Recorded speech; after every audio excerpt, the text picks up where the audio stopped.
ये uniform civil code ये है कि आप अगर लंबे हैं तो आपको थोड़ा सा दबा करके छोटा कर दिया जाए, ये अगर थोड़ा छोटे हैं तो इनको थोड़ा खींच करके तान करके लंबा कर दिया जाए और दोनों को बराबर कर दिया जाए। हम इससे सहमति नहीं रखते हैं।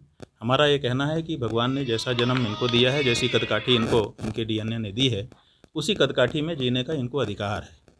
उसी तरह से कोई धर्म का हो, अपने धर्म के अनुसार जीने का सबको अधिकार है।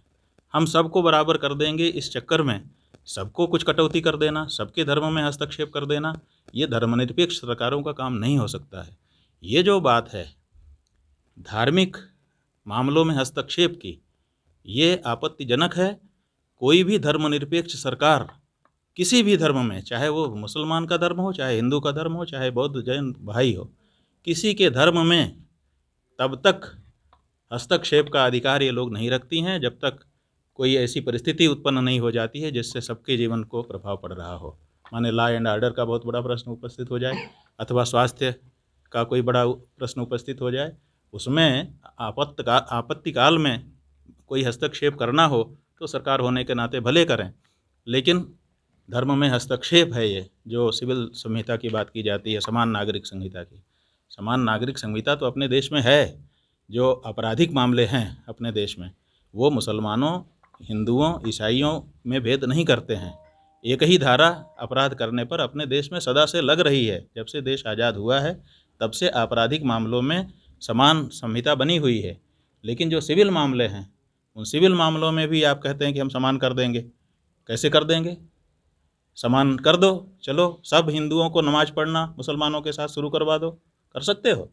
या सब मुसलमानों को पूजा करना सिखा दो, कर सकते हो। तो आप क्या करोगे कि उनको नमाज पढ़ने से थोड़ा रोकोगे, इनको पूजा करने से थोड़ा रोकोगे, माने दोनों में कटौती करोगे। तो ये तो हस्तक्षेप है। हम समझते हैं कि अपना देश स्वतंत्र है, यहाँ पर हमारे धर्म के, वैयक्तिक निजता के और दूसरे दैहिक अनेक मूल अधिकार प्राप्त हैं हम लोगों को। धर्म के पालन का भी हमारा मूल अधिकार है।